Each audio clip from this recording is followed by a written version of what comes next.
नमस्कार, मैं हूं इमरान खान और आप देख रहे हैं ईटीवी इंटरनेशनल। इस वक्त मेरे साथ ढाका के वर्तमान विधायक पवन जायसवाल जी हैं।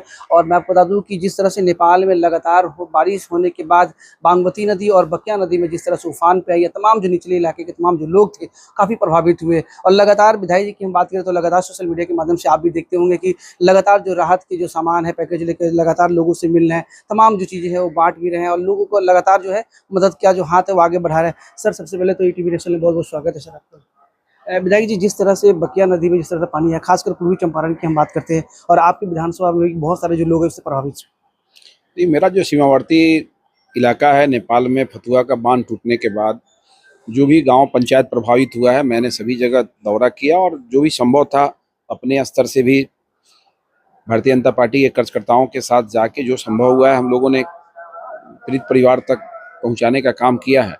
और जिला प्रशासन के द्वारा भी जो भी पीड़ित परिवार थे उनके लिए भोजन की व्यवस्था की गई थी, शिविर का संचालन किया गया था।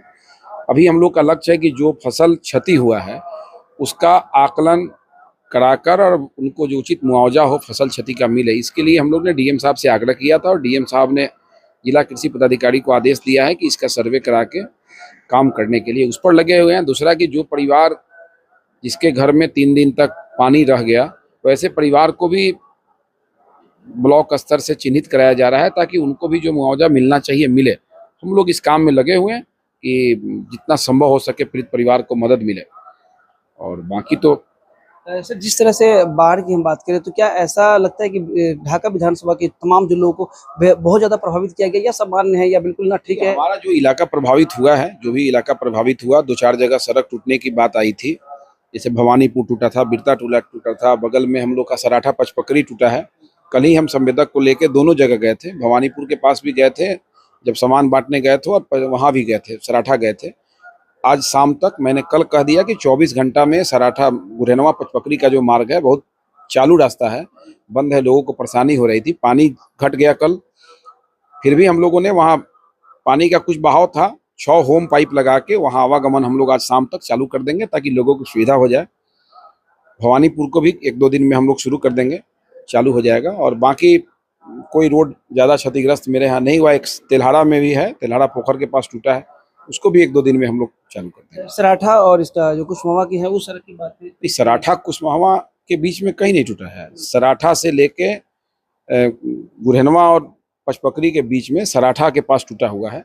उसको तो बोले ही है कि कल हम संवेदक को लेके गए थे और वहाँ पाइप गिर गया, अभी जस्ट 1 घंटा पहले पाइप गिरा है, होम पाइप।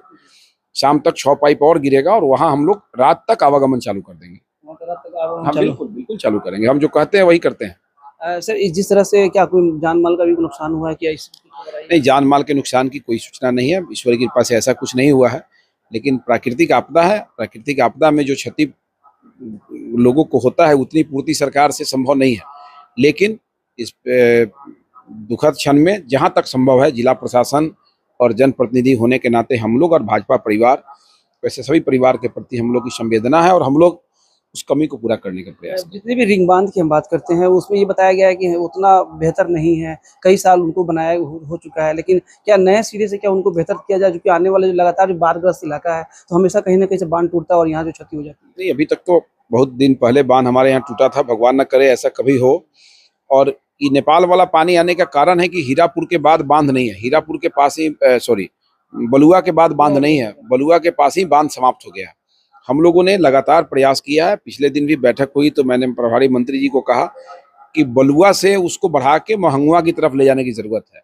जैसे वो चला जाएगा उधर से बॉर्डर रोड में जब मिल जाएगा तो फिर ये बांध का काम करेगा और कोई पानी इधर नहीं आ पाएगा, सीधा बकिया की तरफ टर्न करेगा और इसको हम लोग कराने में सफल हो जाएंगे। अंतिम मेरा सवाल है, जो बाढ़ प्रभावित इलाके हैं, जो क्षति हुई है, उनको लेकर क्या आपने और ये जो नेतागण हैं उनसे बात हुई है? क्या मंत्री तक बात पहुंची है कि हमारे क्षेत्र में इस तरह की क्षति हुई है और आने वाले वक्त में उनको गंभीरता से लिया जाए? हमारी पार्टी पूर्ण रूप से गंभीर है, हमारी सरकार गंभीर है, नीतीश जी गंभीर है, हमारे डिप्टी सीएम गंभीर है, प्रदेश के अध्यक्ष दिलीप जायसवाल जी गंभीर है। लगातार भाजपा के कार्यकर्ता पीड़ित परिवारों की सेवा में लगे हुए हैं, हम लोग स्वयं लगे हुए हैं।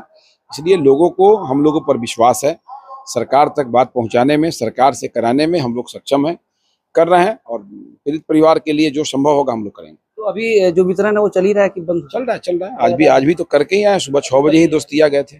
और भी कहीं जाना है? शाम में सामने और जो लोग उद्योग कर रहे हैं। चलिए सर, हमसे समय दिया, आपसे बात की, इसलिए धन्यवाद आपका।